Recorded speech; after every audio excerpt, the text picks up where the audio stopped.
Tous les jours, du lundi au vendredi, sur CNOU, Pascal Praud décrypte l'actualité dans l'heure des pros. Véritable figure de la chaîne d'information en continu depuis 2010, celui qui a récemment dû faire face à la disparition de son père n'hésite pas à prendre position sur les différents sujets d'actualité. Dernière prise de position ? La disparition de la chaîne C8, décidée par l'Arcom il y a plusieurs mois. Alors que Cyril Hanouna et ses acolytes ont célébré leur dernière soirée sur la 8 ce jeudi 27 février, l'animateur qui prenait l'antenne ce matin en a profité pour commenter le départ de celui qui a annoncé en grande pompe qu'il rejoindrait les rangs du groupe M6 en septembre prochain. Quel show incroyable, j'ai regardé jusqu'au bout, parce que je voulais savoir où il arrivait, s'est exclamé l'un des invités de Pascal Praud, présent sur sa matinale. Ce à quoi l'animateur qui a récemment perdu un membre de son équipe a répondu « Oui, je suis d'accord avec vous, CIST un formidable pied de nez.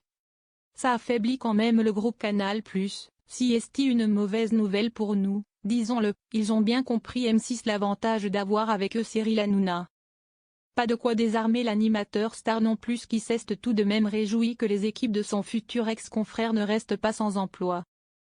Il y a au moins une chose de positive CIST que les salariés qui étaient avec Cyril ils trouveront des jobs donc ça CIST une bonne chose mais je ne peux pas vous dire que je suis très heureux que Cyril Hanouna quitte notre groupe, a-t-il admis avec amertume. Il est toujours à Europe 1 jusqu'au mois de juin, après si j'ai bien compris il sera effectivement, peut-être, sur Fun Radio, conclut Pascal Praud qui est resté plutôt évasif sur l'avenir de Cyril Hanouna sur Europe 1. Une chose est sûre, la relation entre ce dernier et le groupe Bolloré semble bel et bien touchée à sa fin. Ce qui est loin de réjouir tout le monde au sein du groupe détenu par le milliardaire. Pascal Praud au cœur d'une épreuve familiale.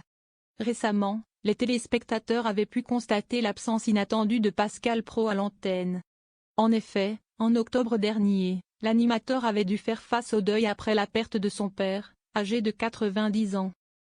De retour quelques jours plus tard, ce dernier avait tenu à s'exprimer dans les pages du JDD. L'église Saint-Similien de Nantes attend son second clocher que l'Assemblée nationale avait voté en 1902 avant que la loi de 1905 ne séparât l'Église et l'État.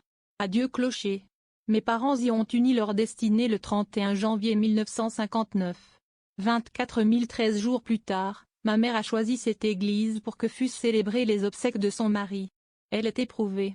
Elle pense aussi qu'elle retrouvera un jour l'homme de sa vie, une période de grande difficulté pour l'homme de télé qui avait indiqué avec beaucoup d'émotion que nul homme n'est préparé à dire adieu à ses parents.